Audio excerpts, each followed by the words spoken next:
I think the people, to me, what would scare me more is being in the cage underwater and having the blood drip down Amen. from the like. Because I'm not claustrophobic, but just I think not knowing what's going to happen versus okay, at least I know if I'm going to get shot. A, it's going to be by my own gun, but two, I'm not going to worry about being tortured for 2 weeks and then killed. It's like bam, it's over real quick. And Hmm. for me, that's scarier. But man, you talk about like intense. I didn't know how they were going to get Amen. out of it. Like I knew they had to, obviously, Amen. because the movie. But it's like, whoa.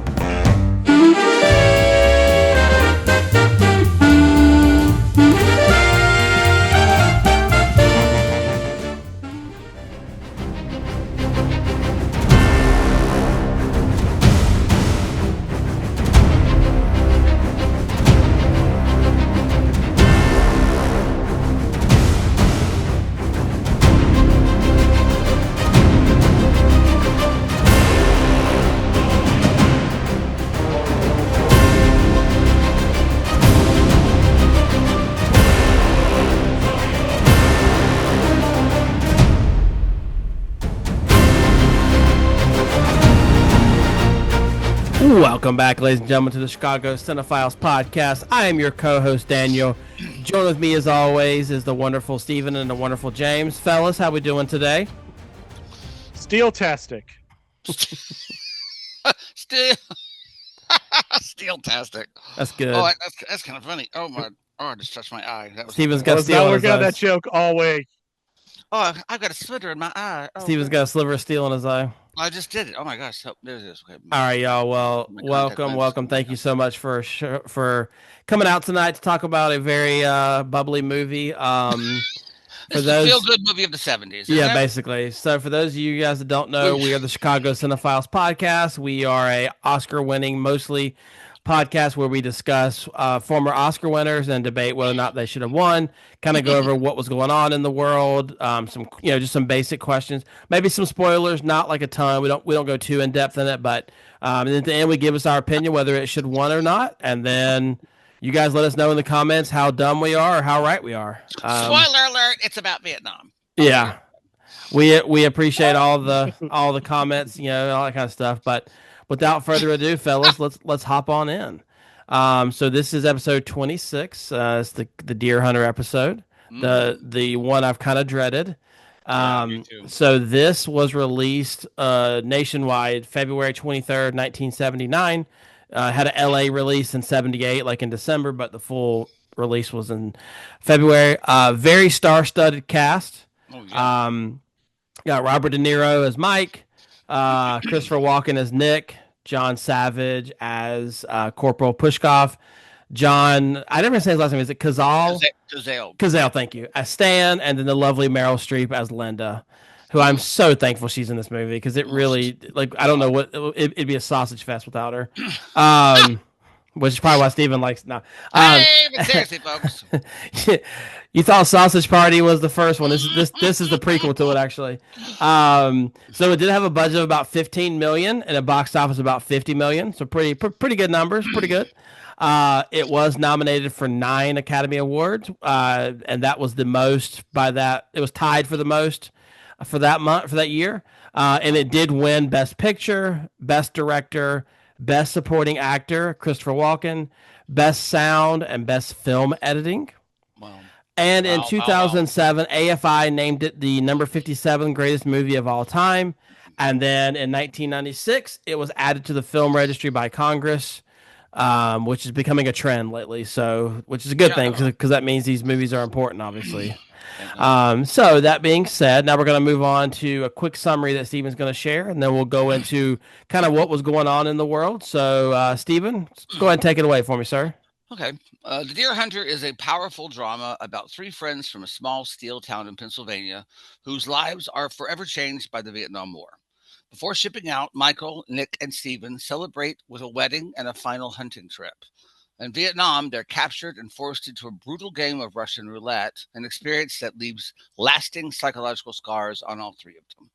Stephen is permanently injured with the loss of his legs and left arm. Nick goes AWOL and becomes lost in the chaos of Saigon. And Michael returns home, struggling to reconnect with his community.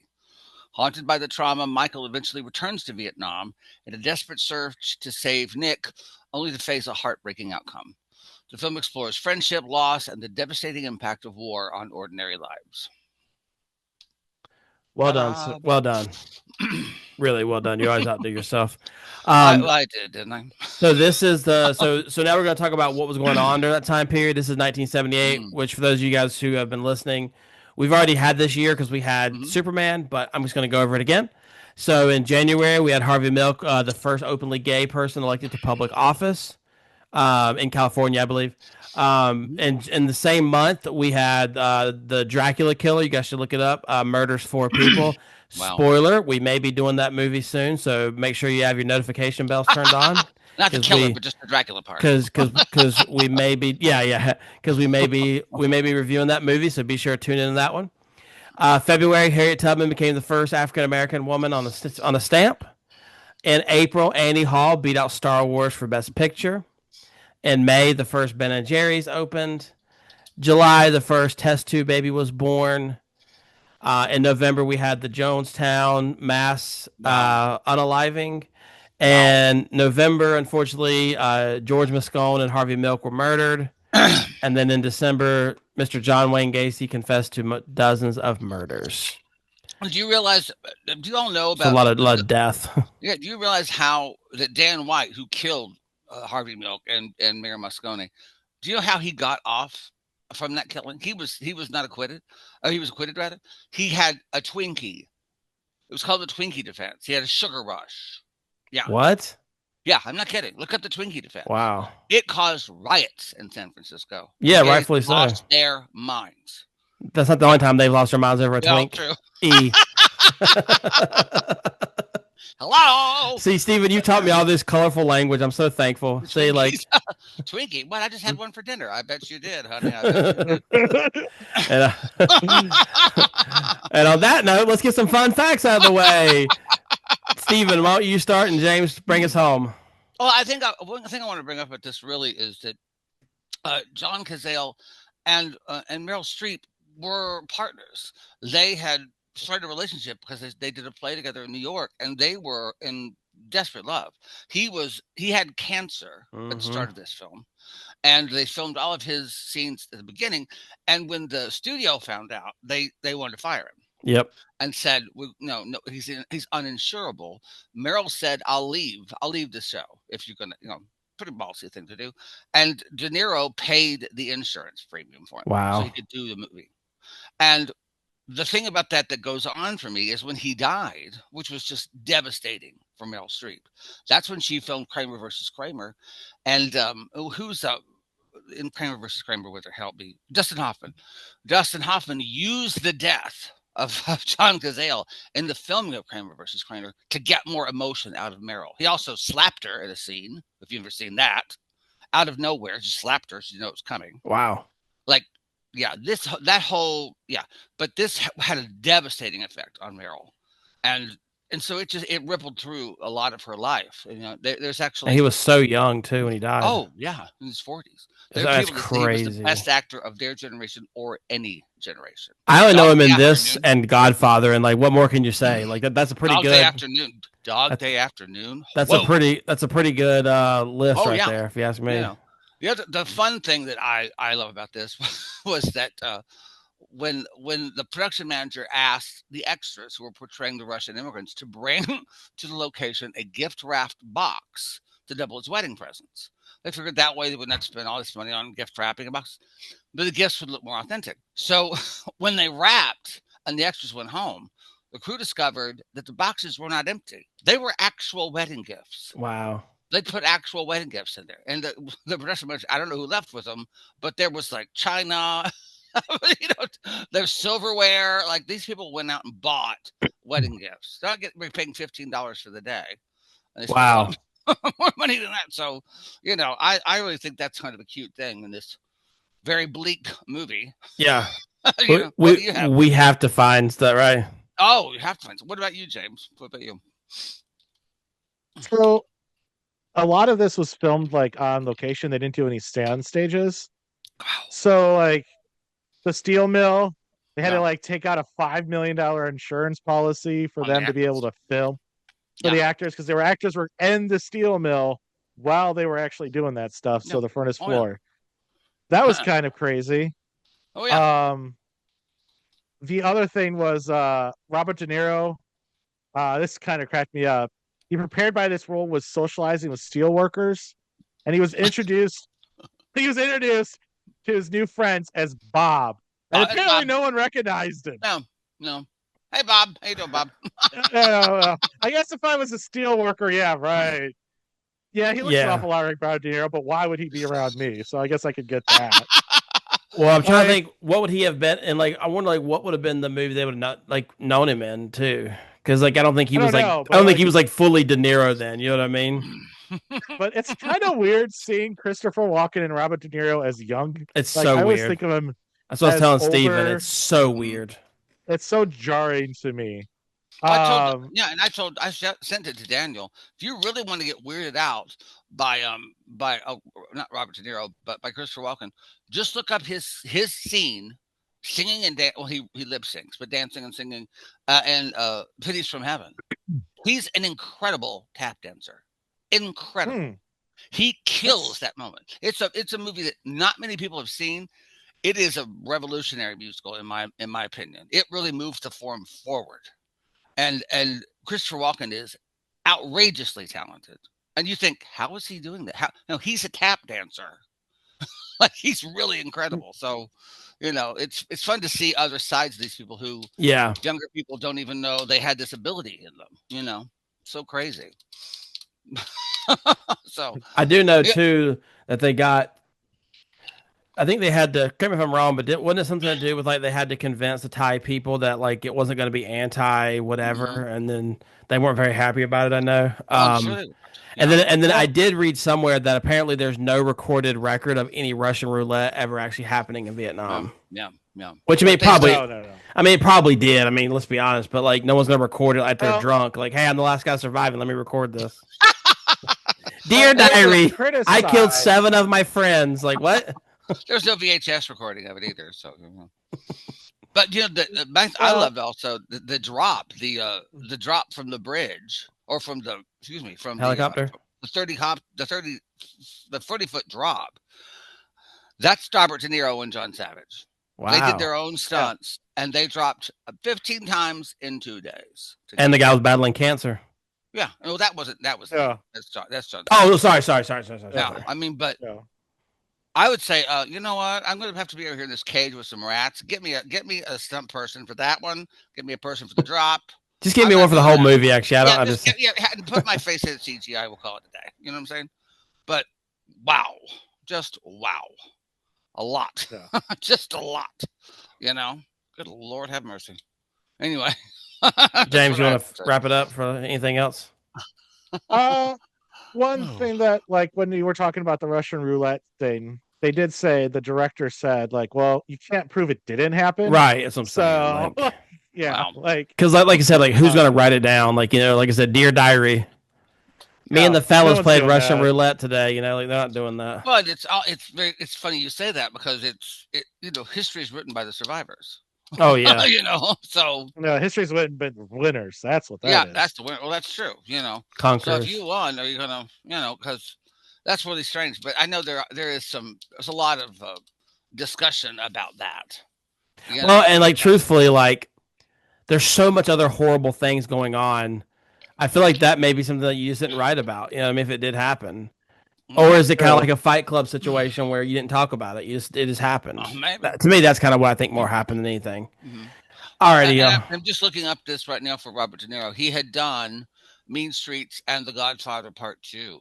Okay, Godfather Part 2. Yeah, you're right. And Taxi Driver. So he done all so he should be known. Yeah. You should have left Godfather Part 2. What did you lead with?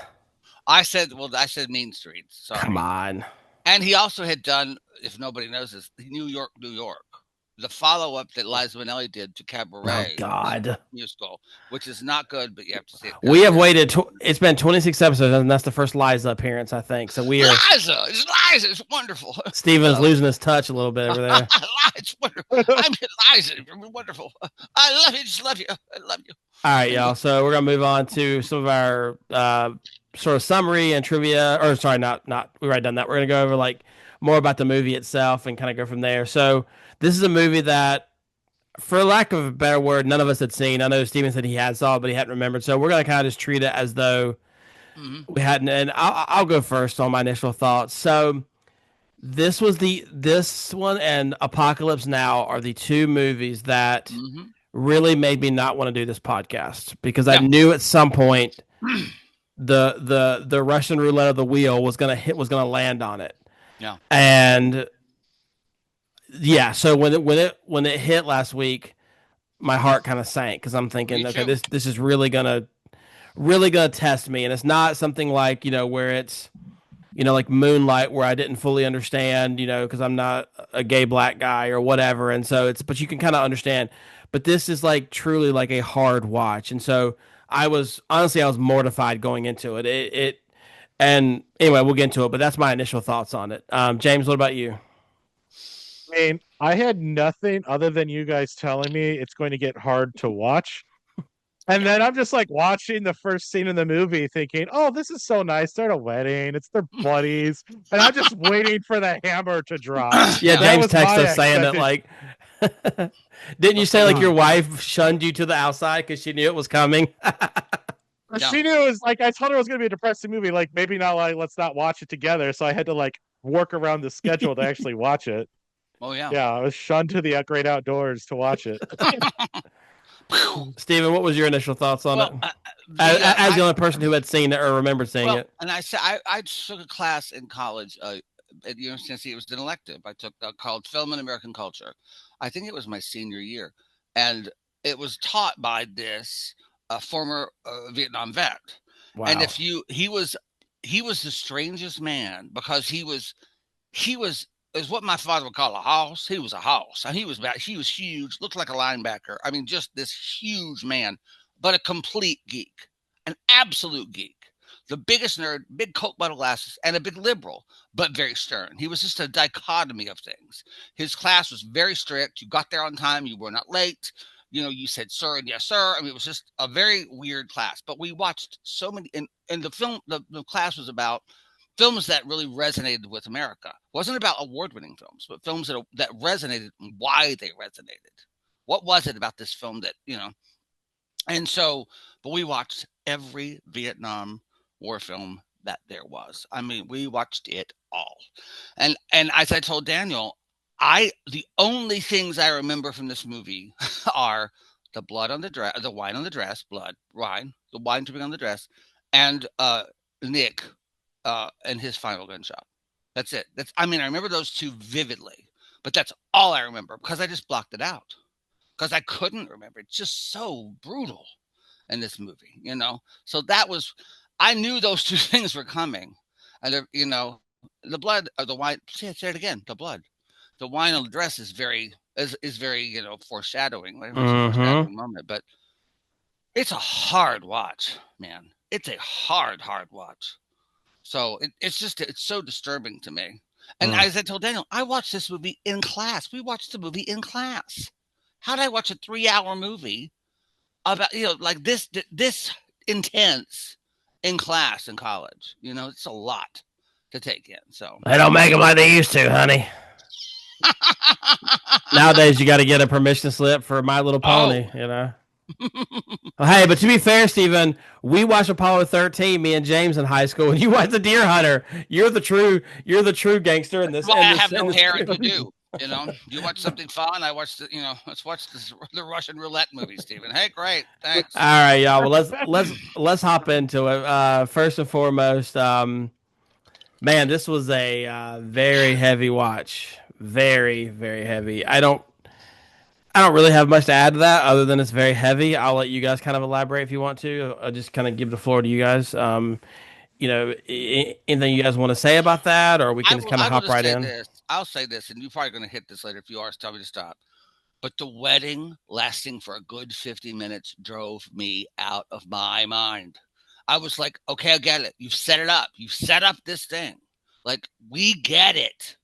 Why is this lasting so long? It's a 3-hour movie. Cut, edit. Just drove me nuts. And then we get to the first scene in Vietnam, and it's a little brutal. And you see Nick, and they meet up, and then jump cut. All of a sudden, we're at this. They're in this prison, and I was like, wait a minute, what happened between the three things that hit, and now they're here? I understand what happened in my mind, but I was like, you spent all that time this damn wedding, and now you're going to give us an interstitial scene to show us how they got captured? Really? Really? It just drove me nuts. There's so much about that, and I get that it establishes character. I get that it makes us love these characters. I get it. We could do it in a lot less time. I'm sure that's what the studio was saying too, because this sucker, they had 2 run times, and they did 2. They had one that was much quicker. And they did 2 previews, and apparently they sort of set it up so the 3-hour one would get better reviews from the previews. So I don't know. That's what drove me bonkers. I kept watching it going, okay, I'm a cut to the chase guy. We get it. You've established this. Go. What do y'all think? I'm going to do in defense of that wedding scene. I know it was long. No. But they see the person that came from, like, he served, and it was like the foreshadowing. The bruises, also seeing people bring in packages, like that was delightful. Now you know the story behind it.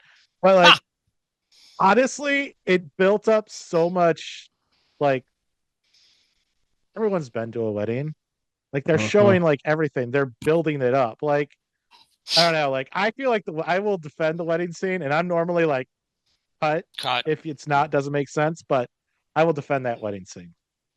But yes, it is gritty, and it is a heavy movie. Yeah, that was what I was leading into as the thing. Is I actually agree completely with James. I think that usually I'm the same way. Usually, like, I'm like, okay, I'm just going to fast forward this. I don't want to watch this. But I think it did a really good job because you had to tell a story of so many different characters. And, this is the most supposed to be the happiest day of their lives. And it felt very melancholy. And then there's so much, symbolism. Like, you talk about them dripping the wine, and apparently, obviously, if you drink all of it from the ceremonial goblet, it's supposed to give you good luck. And so the fact that it dribbled, that's the first one. And then also them running into that green beret that was there. To me, looking like this is one, and I again, this movie I probably won't ever watch again, but this is a movie that I've read that tell you it gets better on the rewatches because you know the outcome, and so you see all these little symbolism things that you didn't pick up before. I will say this, and I've told Daniel this story before, and I'll tell it now. My uncle Bob, my mother's brother-in-law, was in Vietnam, and he went to high school with my father and my mother, and they all talk about how he changed. How Bobby went in one day and came out another, and he is still this very stern, very quiet, lost his hearing in Vietnam. I mean, he can't hear a thing, but there's a story that right after Vietnam, my mother and my father and my aunt and uncle went out to dinner. They get in the car when they're leaving, and they're driving out, and this guy in front of them slams on his brakes and backs up and hits my father's car. So my father jumps out and goes, "Hey, what the hell, buddy?" And I goes, "Oh, I'm so sorry, whatever." Okay, fine. They get back in their cars.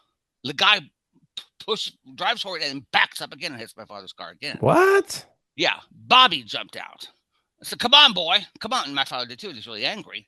The guy comes out with a gun and says, "What you got to get with a problem or something?" My father walks back.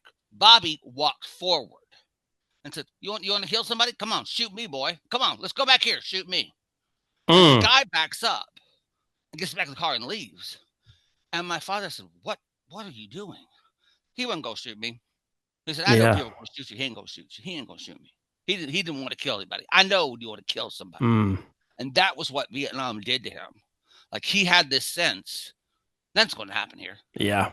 And I mean, and Bobby is, you've never met a more stern. Southern men are stern and say it. You know what I'm talking about, Daniel? Yeah. But this man takes it to the limit.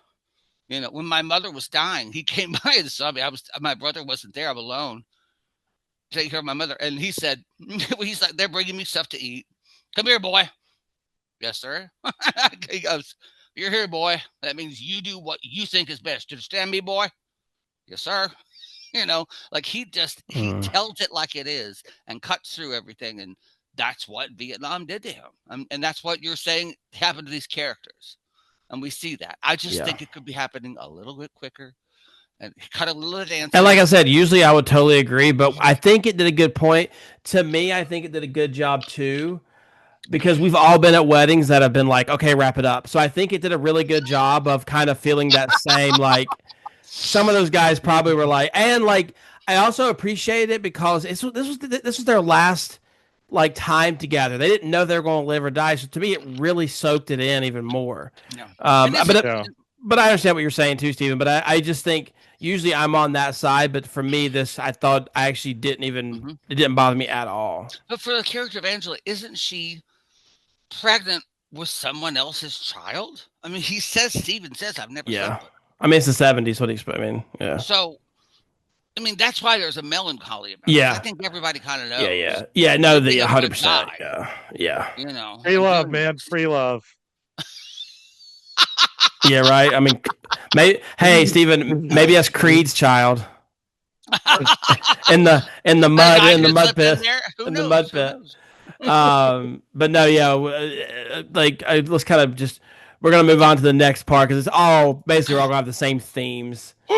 I think this movie did, and as someone who's a very big historian, and that's kind of what that's what my degree is in, and whatever. And I am a big. This is gonna sound weird. I'm not a fan of war. That's the wrong word, but I enjoy learning about it. I think a lot of people do, more than likely. But action, not a war. But this is the one. This is the one that I don't really have any interest in learning about because there's not a cut and dry good guy versus bad guy necessarily. I mean, there is in this situation, obviously, but like overall, it's not obvious that these are the bad guys, these are the good guys, and I do appreciate though because there's another movie that won Best Picture called The Best Years of Our Lives, and it takes place with a group of friends who come back from World War II, and it's very different, obviously. And so it's more propaganda type, which you kind of expect. We're all buddies. Let's go, Uncle Sam, Whereas this one is so gritty. And I guess just take a minute if you guys want to talk about, like, any opinions you guys had, like, about the ugly side of war. I mean, I think at this point we all know that war is not peachy keen jelly bean, but, like, it's just, I just appreciated that they were not scared to go there, for lack of a better word. Well, if you look at this movie was released in 1978. That was 3 years after the end of the Vietnam War. Not long at all. Yeah. In comparison, this movie is kind of hard to watch. It doesn't glorify war or anything. It's like war sucks. Like you're saying, I do enjoy learning about war too, but I don't want it to happen. Right. But I do like learning the history about it. But I don't know. I think it goes back to with you're saying with the Vietnam War and some later wars, you don't really know. It's not as cut and dry like World War II. And when you fire a shot, what happens? You don't really know what's going to happen. You don't really know the outcomes that all the people's lives that are going to affect, the millions upon millions of lives.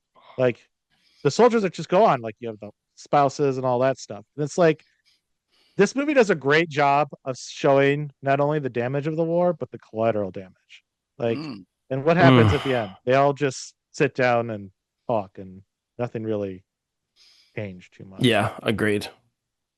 I just think that we're sold a different idea about World War II and World War I. That these were justified, and they were. I understand that, and we had a clear enemy. I understand that. However, when you put your gun in your hand and you kill another human being, there are ramifications. Period. And when you go to war, there are ramifications.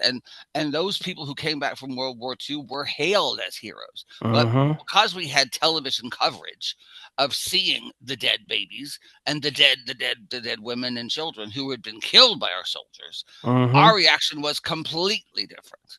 And so a lot of these men came back. That was you have this backlash of these Vietnam vets coming back, and no one even wants to talk to them or Yeah. them to be back in our society, which then we backlashed into the Gulf Wars of heightening. I mean, I'd walk through airports and there'd be one soldier come, and people would stand up and applaud and cheer.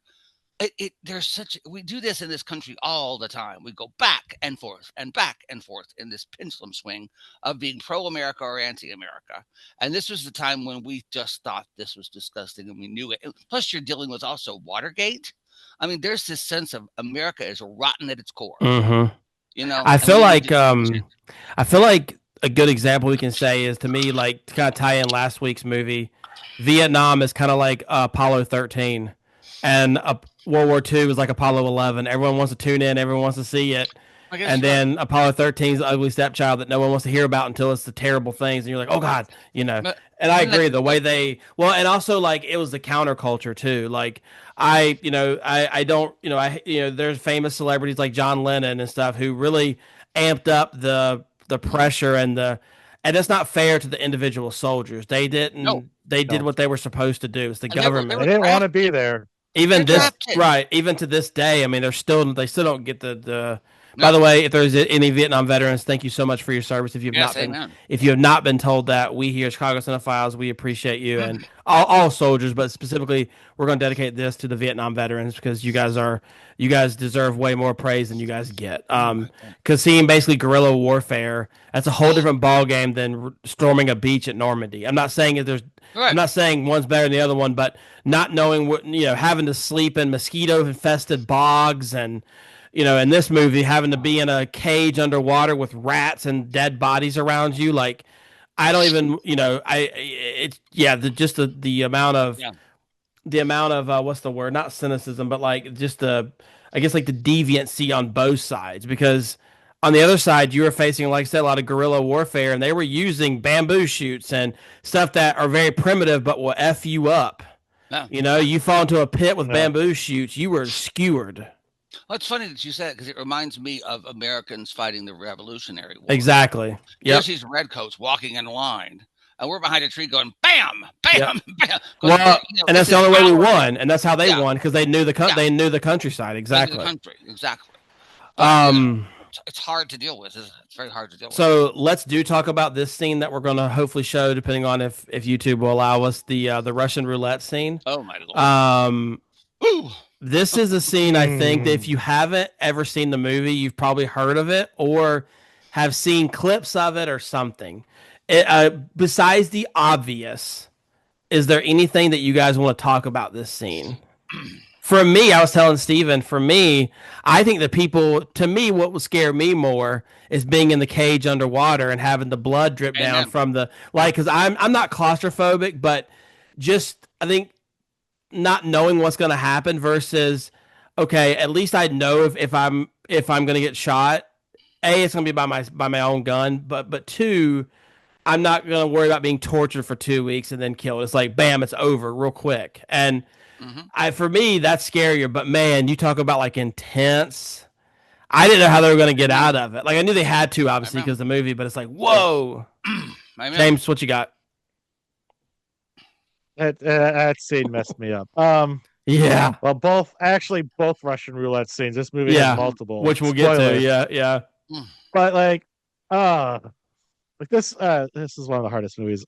This is probably the top 5 hardest movies I've ever had to watch. Like, ever watched. But there's some movies I cannot watch again, and I would this say is one of them. And for me, there's the other one I will say before we watch this is Longtime Companion, which you probably most have never seen. It's an incredible AIDS movie. At the very end, the people who have survived are walking along the beach and saying, when it's all over, when this is finally done, and all of their friends come out of all this, and they have a party, and they're dancing and they're having all this, and then all of a sudden, boom, they're back alone on the beach. It rips me apart. Like, I can't watch it. And it's the same with this. Like, I watched this through my, like, okay, like I'm this, through this whole scene. This is too much, quite frankly. It's too much for me. It's just so disturbing. Yeah. It's too brutal. Like, It's one of those things where I think less is more in a situation. I don't really want to like I don't want to talk about it too much because it's pretty obvious. Like, but I think it does a good job of just hammering home the point of just how insane. First off, war is, but how insane these people were. Like, Oh yeah. and like I'm not gonna judge the Vietnamese people here because I'm sure they were dealing with stuff too. And like Oh hell. just to have them, they're screaming at each other. To me, that's the scarier part. There, it's not like it's like they're like screaming and like the blood's coming down his, and you know, like he's a black eye and De Niro's like you know, it's just like whoa, this is crazy. How the guy playing Steven did not get a nomination for this? I thought his Seriously acting was superior. Just the first shot, the first click, when he is screaming because he can't believe he's in this situation, was the most believable acting I've seen in a long time. Because I feel like we all would be screaming that. Like, are you serious right now? This is what we're gonna do with our lives. And you think, was he shot? No, he's psychologically screaming. His psyche just broke. Yeah, like he can't believe he's here. And come on, it's okay. Look at something else. No, he's complete. You see that crack go through his entire psyche. It's that kind of act. Why he was not nominated is beyond me. Incredible acting. Incredible. Well, the only good thing about that scene was like the balls to say, let's do 3 bullets and let's really up the ante and then use it to and like pull the trigger. Like, well, I guess I'm not done. So let me go after you. He knew, yeah. Start shooting.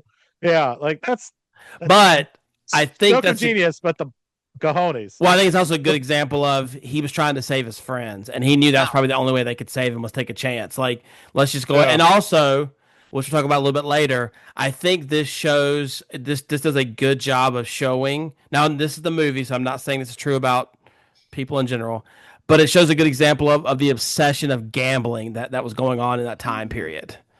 The fact that. Well, yeah, but I mean, yeah, but a little bit different now. It's sports bets now, but then it was like, you know, to me, it's like they knew like that would trigger them. Oh, let's gamble this, see if we can kill these Americans. And like, you know, you're right, James. That was but I agree. I think it's a great, and it makes you wonder if he was by himself, would he have just shot himself and got it over with, or would he have, you know, like been as brave? And one thing I didn't bring up earlier that's a part of this, the casting director was trying to find an extra who could lead the game, and the first actor they hired was incapable of slapping Robert De Niro. So those actual are slaps, but they finally found this local Thai man who was a friend of someone's who had a dislike of Americans. Ooh. So he's really slapping them, and the look of enjoyed his job. On Walken's, like he really did. Could you imagine like someone from a foreign country approaching you and being like, "We have this gig for you. We want you to slap Robert De Niro," and you're like, I'm into it. I'm on. Well, but first, like nowadays, you'd be like, it's a scam. You'd be Glassdoor in their profile to see if they're real. You know, it's like, but it is kind of funny. Like, can you imagine that being like your 2 truths and a lie? Like, you know, there's some 80-year-old man out there. It's like, yeah, I slapped Robert De Niro 3 times. You did not. Come on. You did not. But yeah, no, that Russian roulette scene, which hopefully we'll be able to play if YouTube will allow us to some degree. Obviously, we'll edit certain parts out, but okay. So this goes back because I do think that the length of the film is very important. I know Steven disagrees, but I dislike it. I want to go back and talk about how I really appreciate, and this is, to me, this is what makes this movie the scariest. The Vietnam scenes are bad, but the scenes from home chilled me to the bone. You know, with Mike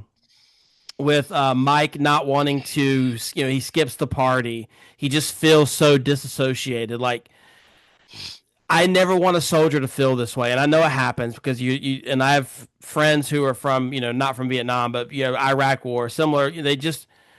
It just does something to you, and I just want to take time to talk about the lives. And I'm so thankful that Meryl Streep is in this movie because I think she really shines in the second. I don't want to say half because that's the wrong word, but when they come back and to see the relationship that her and Mike, you know, to do and whatever, like, I just want to talk about it for a few minutes if you guys don't mind. To me, I so appreciate the development of the characters with the hunting trip, the wedding, but then also how they let them, you know, I feel like, okay, example, like Saving Private Ryan, the movie ends with the old man crying basically at the grave site. We never saw him come home, have to deal with everything. We get to see these guys come home and continue to show, as I think Steven mentioned, the catastrophicness or whatever word you said of war, how it just affected everybody around them. It affected the whole town essentially. To me, it felt like the town was a side character and everyone was affected by it. You're Yeah. right. Well, it's interesting. It's like they were in a combat zone. All right, now go back to your normal 9 to 5. Like having to that switch, just I can't comprehend how hard that must And be. Yeah. one of the first things that was said to Robert De Niro when he finally sees some people from town, oh, we won, we won. Shut your mouth. Right. Not what I want. I don't want to hear that. To not have. I know that no one knows what to say to a soldier coming back from war. I Yeah. don't. But we won in the Vietnam War. You know, Like who really won? You know what I mean?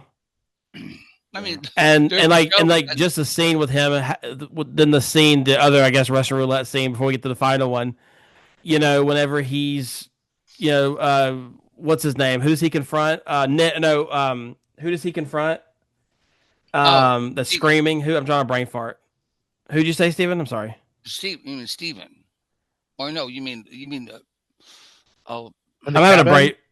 Whenever, yeah. I'm having a brain the- fart. Yeah, in the cabin when the guy pulls the yeah, gun. exactly. I'm having a brain fart. Sorry. Like even that moment just continues to show how. And honestly, I kind of feel like De Niro's character Michael or Mike, whatever, was a little bit messed up because even the hunting trip was kind of. I don't trust that guy with a gun type deal. He's a little bit like I don't think he's gonna shoot me, but that man's crazy. Like I feel like he's not too far off from being crazy. That's a great scene because he shows. Oh, you want to play with a gun? I'll play with it. Right? No, it's so good. Yeah. My Yeah. grandfather carried pistols all his life, and when I was a kid, my grandfather would sit me down and go, "You want to kill? If you point a gun at somebody, that means you want to kill them, whether it's loaded or not. The only time you point a gun at somebody else is when you want to kill them. You Yeah. understand, boy?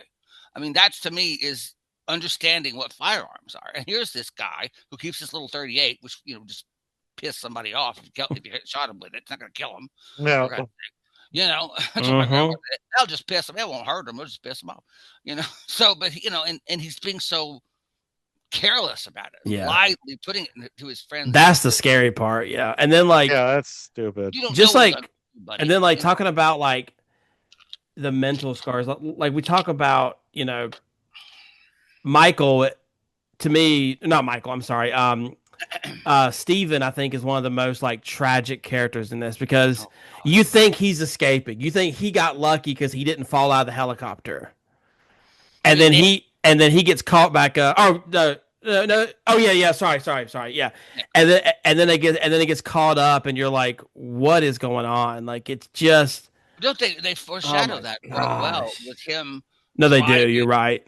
With that driving beside that truck and then cutting it off and then turning around, which I went, whoa. So he's in this place of life. No, you're right. That kind of thrill. This is something that he gets off on. Yeah. Which is very well done. I just wish they'd cut the damn thing. I was going to say, when you're talking about Vietnam and how we lost, I don't know if anybody's ever seen Meatballs. Ever seen Meatballs? The Bill Murray movie? Such a funny movie. He's giving this rousing speech at one point, and he goes, "We're Americans. We're 10-1. Come on." That is true. I mean, we are. Come on.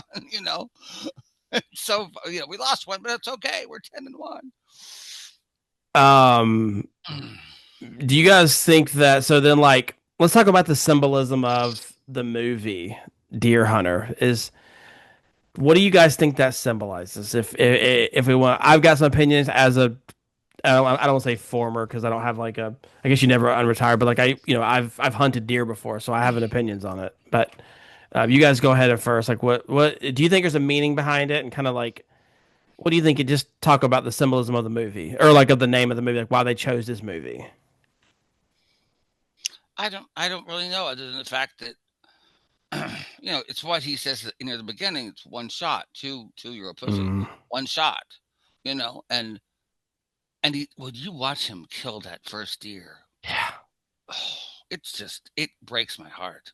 Yeah. Seeing that deer die It just kills Or me. Bambi. And then he's there in the second act or the third act of the film, second act, and he can kill that buck, and he knows he can, Yeah. and he decides This is not. such a good symbolism. I think that to me is about understanding the preciousness of life, Mm-hmm. period, and understanding that yes, this is a majestic creature, Yep. and he's going to let it live. He can kill it. He has the ability to kill it. He's not going to kill it Mm-hmm. because that's a power that he's not going to use unless he absolutely has to. Absolutely. I mean, that's to me what it comes out to be. For sure. No, great point, James. Mine was like, I just thought, like these are just average guys. So like, what's an average guy activity? Hunting. So they do hunting deer. That was my thing. I didn't have that deep of a thinking. Like I just thought like to show the pedestrian of the Yeah. people, but like that was And my that's thought. exactly But right. I didn't really It's think so too much. pedestrian. You're right, and that's what I think everybody else except for Nick and Mike see it as. Yeah, And that's why agreed. Mike says, "I don't go with you. I'm going alone. I'm going with these schmucks because they don't Agreed. get they don't Agreed. get what this is about. Yeah. They're just here to drink beer and have some, whatever. So, but he understands the majesty of those creatures, and gosh, those cinematography wise, the shots of those mountains and those streams, dear Lord, they're beautiful. Yeah. Dear Lord. After this Dear gritty, Lord. yeah, but after this gritty Pennsylvania town, Yeah, no, it's nice. and you nice go there change of driving, pace. and wow, look at what we can get to. And it's gorgeous. Yeah. So James will be in that area, so you're not playing. Actually, they filmed in the Cascadian Mountains. I'm gonna go into the. Oh, that's cool. East Yeah, Coast. true. wow. Don't tell me, dear. So I think okay. So as a hunter, I don't like to say former because I feel like you never, like it's not like you retire from it. But I haven't done it in years. You're taught to, at least I was. You're taught to respect the animal, even though you are killing it, obviously. But you put it out of its misery, and then you take it and you use it and you utilize it and you appreciate the sacrifice that it gave. And so for me, the symbolism is the deer is their youth, and the rifle is their youth being shattered. And so they go from this town, steel town, where they're all buddies having a beer, to now to me it just represents their youth and innocence of the community before it goes to war. That's kind of, so like the scene, like you said, the scene, and also like I need to go back and watch, so I haven't really looked at it that much, but I'm pretty sure the first scene, it's just a doe, right? Or a small male. And then the last one, it's a buck, if I'm not mistaken. And so hunters typically don't shoot does only because there's only certain days you're allowed to do it. Because if you shoot all the females, there's no more deer. And I think it shows that the innocence that that Michael's willing to take out. And then when he comes back and he realizes how scarred he is, he realized that this deer is just trying to survive like he is, and he can't pull the trigger. I could be thinking way too deep into that, but that's sort of my thought. Like to me, I just thought, because I was wondering like why they call it the deer hunter, like why not call it Apocalypse Now, which we'll get to, or Good Morning Vietnam, like why is it this basically? So just something to think about. I know we're kind of getting long winded, so I apologize for that, but I just wanted to.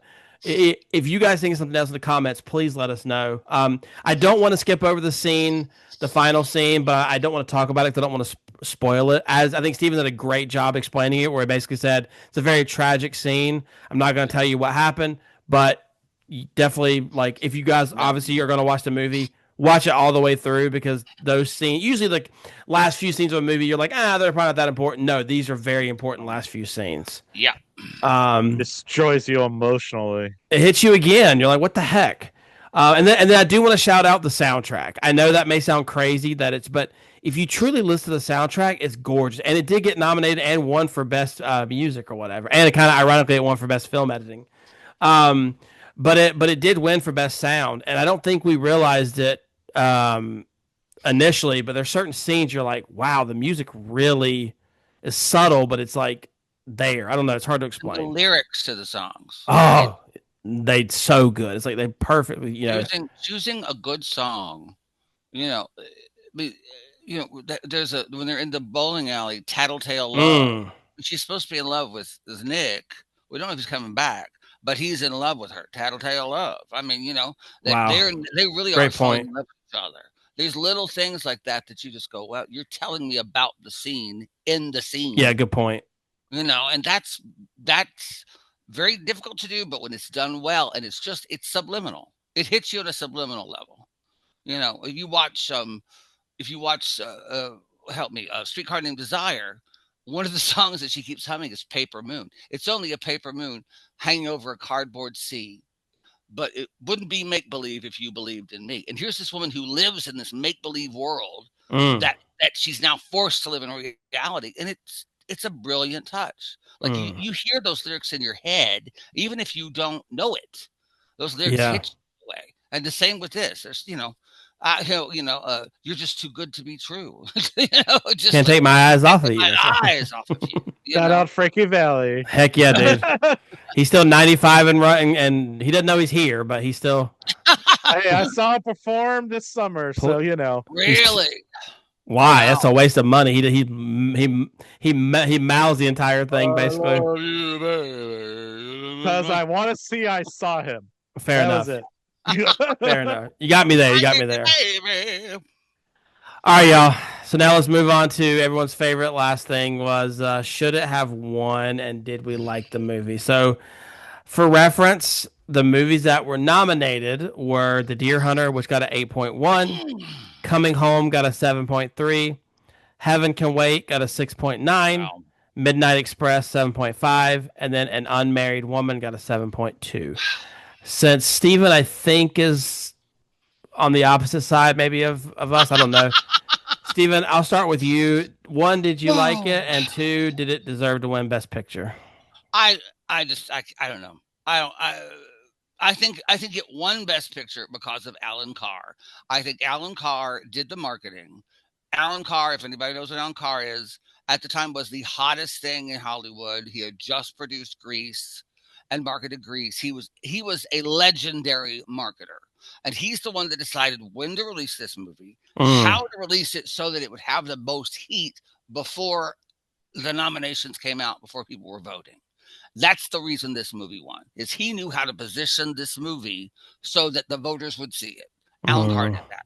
Now, Alan Carr also did Can't Stop the Music, the Village People musical. So he's got a little problems.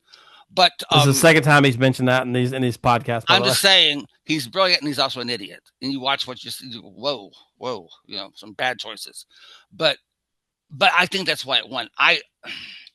It's too disturbing for me, quite frankly, to think that it should have won. But then again, you look at Coming Home, another disturbing one. Midnight Express. Good Lord. I mean, did anybody have a good day? Come on, let's have a good day here, people. So I don't know. I can't say either way. I mean, I can't give it a yes or a no. Did you like it? No. Okay. James, you want to go, or do you want to go and you wrap it up? What do you want to do? You can go ahead. Okay. Try to wrap it up. So I've never seen any of the other movies on this list. As I think I've mentioned before, 70s movies are my blind spot. I don't like them, and maybe there's gritty. I don't like them. They're just not for me. It's just not for me. However, I think when you look at this movie and you see who's in it, it's hard not to give it to them. Meryl Streep, De Niro, Walken. It's hard not to give it to them. And like I was looking at what wasn't nominated, and I'm very surprised that Grease wasn't nominated. Yeah. That's the other one. But I'm going to say, no, I didn't like the movie, but I didn't like it not because I didn't enjoy it. I didn't like it because it's a hard watch. Yeah. And then 2, yes, I think it deserved to win. But the fact they took this leap and showed this movie, because the next year, Apocalypse Now wins. Yeah. So this is the first time they showed the true side of war. Yeah. So James, final thoughts. What do you think on it? I don't want to see this movie ever again. Am I glad that I saw it? Yes. Did I have to watch a screwball comedy from the 30s afterwards? Yes. Amen. But like, it should have won. I'm not gonna lie. 70s is also a weak point for me. I would say yes. It was 3 years after the Vietnam War. I think it was at the right time. That's very bold.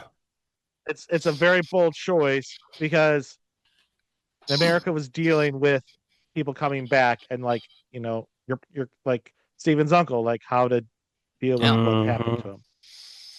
Yeah, no, I agree. I think we're all in agreement It too. should have won. It should have won. Yeah, it's hard to say that, it's but like I agree. one of those movies. It's like Grave of the Fireflies. I'm never watching it again. Oh, that'll break you in half. Yeah. But yeah, so that's basically it, guys. I know this is kind of a down movie, but if you are a movie buff, I would recommend it because it is one of the movies that I think everyone does need to see. And for anything else, it makes you appreciate what these guys went through. Yes, amen. So any final thoughts, guys, or are we? Nope. James, anything for you? All right, y'all. This movie. Well, next week, guys, just so you know, we are going to be doing a little surprise, maybe. So stay tuned for that. We may have some spooky episodes in October, but otherwise, this is the Chicago Cinephiles podcast. Signing out. Bye, y'all.